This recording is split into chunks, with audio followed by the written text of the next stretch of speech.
Hi, I'm Seamless, and today is Thursday, which means it's time for a new FL Basics tutorial.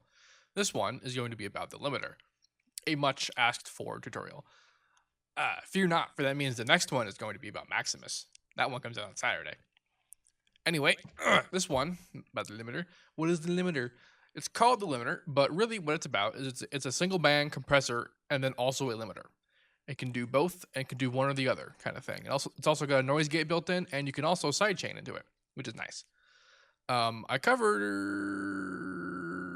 I might have. Okay, I covered how to use sidechaining in a tutorial I did on my channel called "Sidechaining for Fun and Profit." I should probably do a new one for the basics tutorial just so it's all like together. I may do that. Anywho, how does the limiter do its job? Well, it does pretty much what you'd expect for a compressor to do, except that I particularly like it, and like I do most FL like image line products because it's a very visual sort of plugin. It lets you very clearly see what's going on and like where your thresholds are and with levels and all that kind of good stuff. So it's very handy. So I am to demonstrate how this works by using this audio sample here, which you can see has very huge disparity between the peaks and the not peaks. Prepare to be very annoyed by the sample that I've chosen to use. This is an example of a variety of dynamic range in a vocal that you're trying to compress. This is totally clipped right the second there. Last second, you can sort of see it happening there. Anywho, so like I said, you can see the peaks business that are going on with the compressor. You can toggle that on and off, using this stuff. If you're a more aural individual and you're used to not seeing what you're doing when you want to compress something, which something can be said for doing it using only your ears, because if you do it with visual information, you're not necessarily being artistic about it. That's an argument. And yeah. So let's look at the actual compressor first. So we see some familiar terms here. We have the threshold, we have ratio, and we have a knee. And we also have attack, release, and a head. And a head does not do what you think it does, and we'll explain what it does in a second. So, when you compress something, the term compression, in this example, is referring to narrowing the dynamic range. And what is a dynamic range? Well, a dynamic range is actually very clearly represented by what we're seeing here.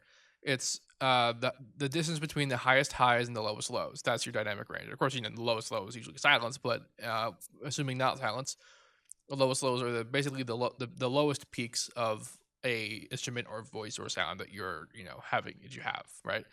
So that's the job of a compressor, is to compress, is to change the dynamic range. And what's the point of that? Well, as we illustrate with this sample that we've chosen, we have bits that are too quiet and bits that are too loud. So we still want to use this sample. Like, for some reason, if we're not able to say re-record something to have it more even, we want to compress it. And so let's do that. So what we're going to do is we're going to basically crush the higher peaks and bring it down to the lows. That's what we're going to do. And we're going to do this by setting the threshold. So it's about halfway, because this is an acceptable amount of dynamic range, right? And so then we have the ratio. Now, what the ratio means is that you can actually see it in the info up here, what the ratio actually is. And in this direction, we start seeing that they have a higher number on the left versus the number on the right. In the middle, it's 1 to 1. It's 1 to 1.0, which is odd because it changes to 1.0 to 1. That's extremely awkward. But so 1 to 1 is the default. What does that mean? And that means that for every one value, like one just an arbitrary amount of audio in, you get the exact same out. And if I were to turn it to, say, 2 to 1, this means that input has to be now twice as loud in order for it to come out at the same level of output. And so this means that these peaks are going to get brought down a little bit because they're no longer that loud, because they are their original loudness kind of thing.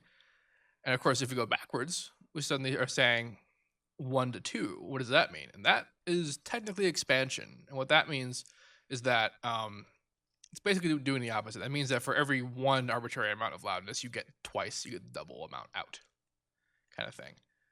You can go to 1 to 4 for expansion, and you can go 20 to 1 compression, which is pretty hard. This is an example of a variety of dynamic range in a vocal that you're trying to compress.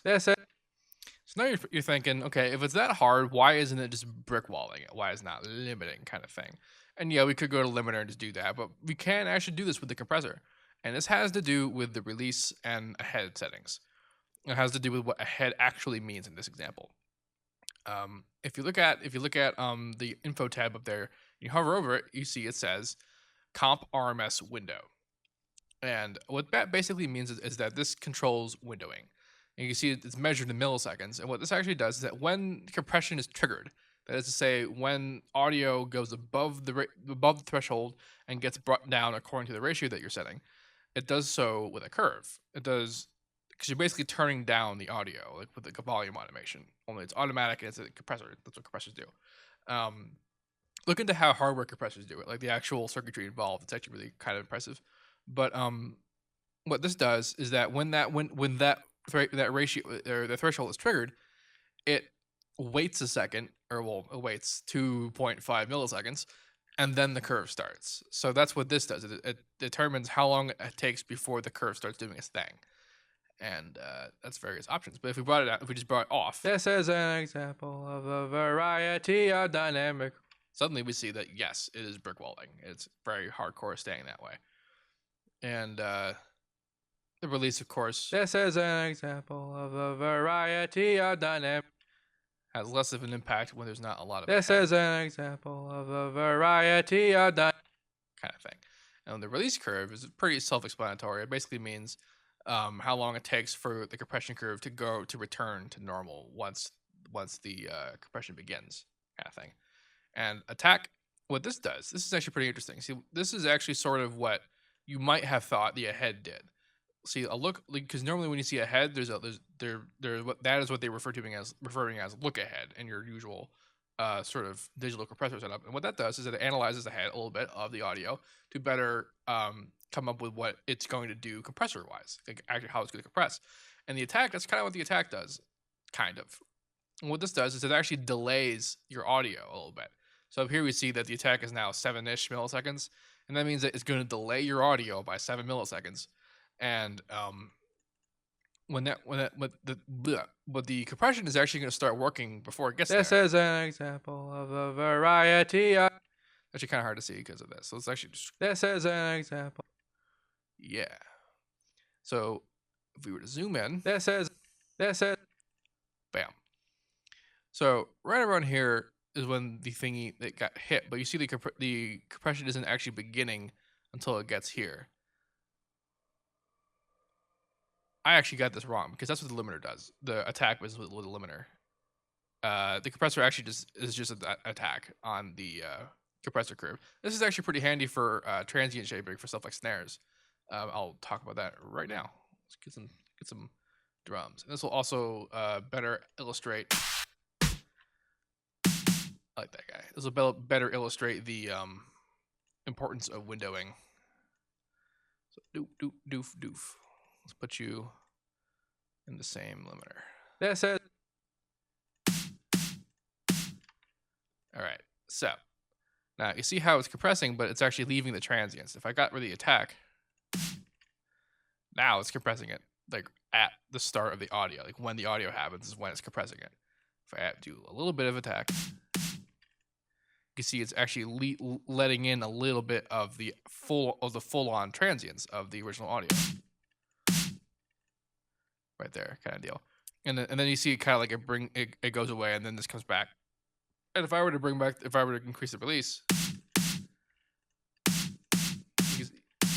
you can see that it actually evens out, kind of thing. So that's what the attack does on the compression side of things. Now, what was that I was talking about look ahead business with the attack? Well, that's actually about the limiter. So let's go look at the limiter for a second. I'm gonna turn all this off. Oh yeah, knee, by the way.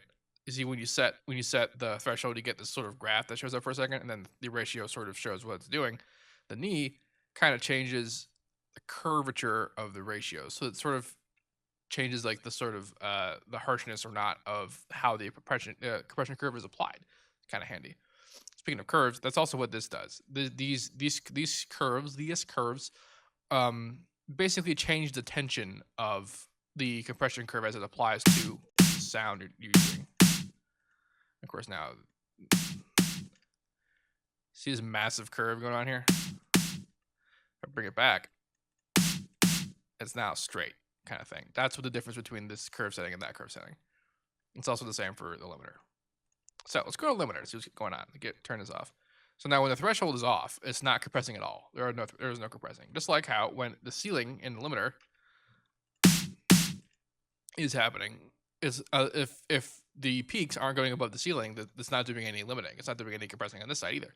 So if you want to not have any kind of compression happening at all, turn the ceiling all the way up, and unless your input audio is extremely loud, it's not going to do any compression. This is handy for if you want to do like noise gate stuff. We'll get to that in a second too. So let's turn down the ceiling a whole bunch. Now the limiter, unlike the compressor, will at no point let audio pass the ceiling. That's what it means by limiting. It's the limit, the absolute limit. Take it to the limit. Yes. So if I increase the attack, you actually see how the compression curve actually begins before the audio happens. This is when the audio happens, and this actually delays the audio quite a bit, which, considering we're doing this with a percussion sample, this can seriously screw up your track if you're not paying attention. Because, like, for example, if I had a kick happening underneath this, and it's not in the same channel, that happens.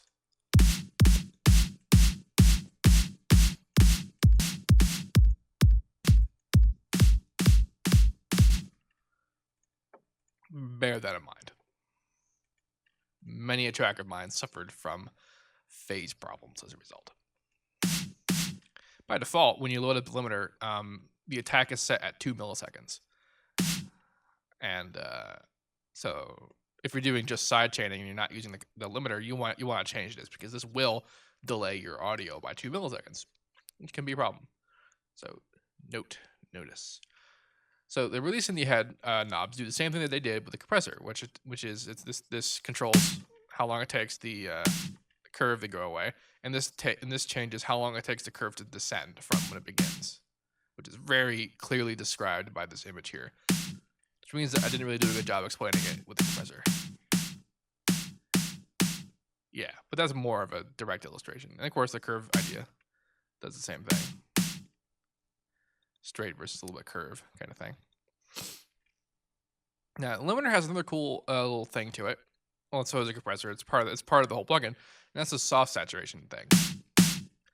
So, a soft saturation is interesting because if I get rid of this, you see that you turn it on by moving it down from the values. You see you can do this sort of stuff, and now it's doing a little bit of sort of attenuating audio there.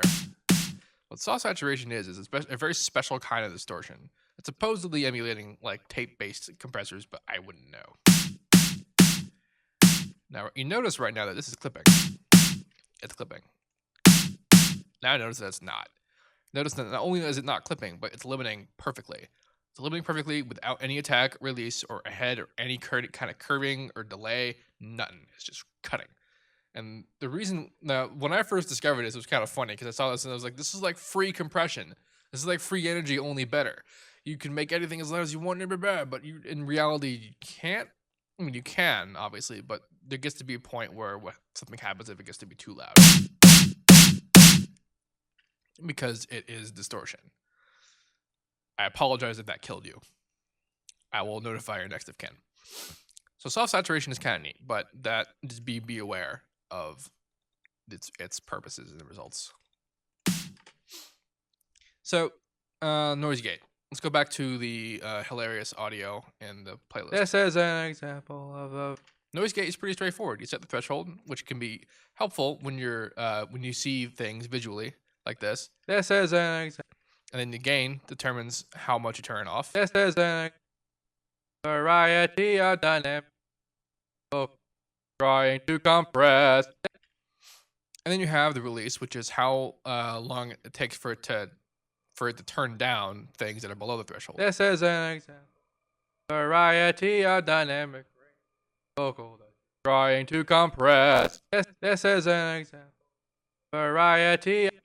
Notice that I increased the attack, And this actually applies to the noise gate too, because it moves the audio ahead of time, which means that it knows when a new transient that passed the threshold is coming in. And so it can actually create, an attack ahead of time that doesn't do that sharpness thing, except it also delays your audio. So bear that in mind. So as I said, I talked about how to use sidechain in a separate tutorial, and really the basis of it is that, like, if I wanted to sidechain this vocal to this kick drum, let's do that just to demonstrate real fast how this works.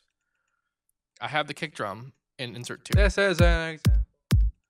I'm going to route number 2 to number 1, and I did this by clicking on the thing here, which I discussed in the mixer tutorial. It was like FW65, I think.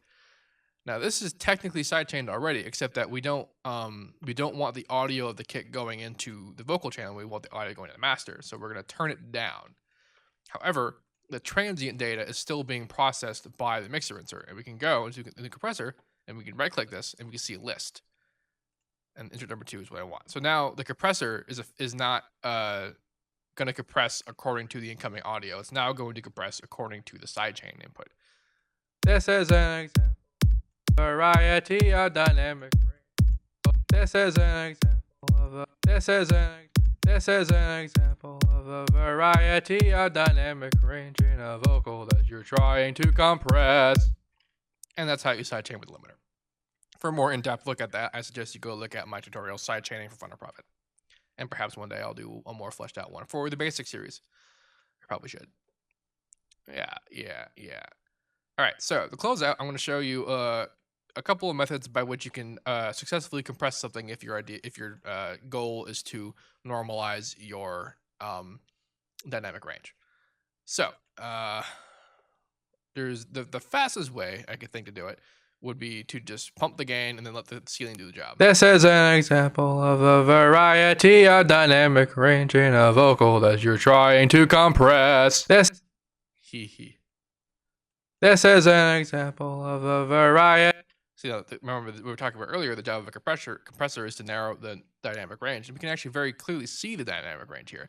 The dynamic range is from up here, which is 0 dB, to over here. So then if we increase the gain, 0 dB stays where it is, and the audio will still not go above 0 dB, but then the bottom gets pulled up. This is an example of a variety. That's one thing you can do. If you don't want to increase the gain, what you can do is you can lower the ceiling to the point. This is an example of a variety of but that's really quiet. And now you need makeup gain. So you can either just turn it up in the mixer, or you can just, put another limiter on and increase. This is an example of a variety of dynamic. And now you can see the dynamic range is very much killed like that. So that's one way. The other way is pretty much a similar idea, only you use the actual compressor instead of the limiter. And the benefits of doing this are that you get a little bit more of a natural result than just the hardcore crushing of the. This is an example of a variety of dynamic range in a vocal that you're trying to compress. This is an example of a variety of dynamic range in a vocal that you're trying to compress. And this preserves a little bit of the dynamic range, if dynamic range is something that you like. If you know anything about me, you realize that that's not necessarily something I care about a lot, but lots of people do. And compressors can be used in ways that don't just crush everything and kill everything and distort everything into 0 dB to a point where you wonder why we have more than a single bit in our bit depth. So that's pretty much how that works. Tune in on Saturday to find out how Maximus works, which is a very much more complicated version of the limiter. Limiter being a single band compressor and Maximus being a multi-band compressor. Yeah. If you have any questions about what just happened, let me know. And as usual, have a nice day.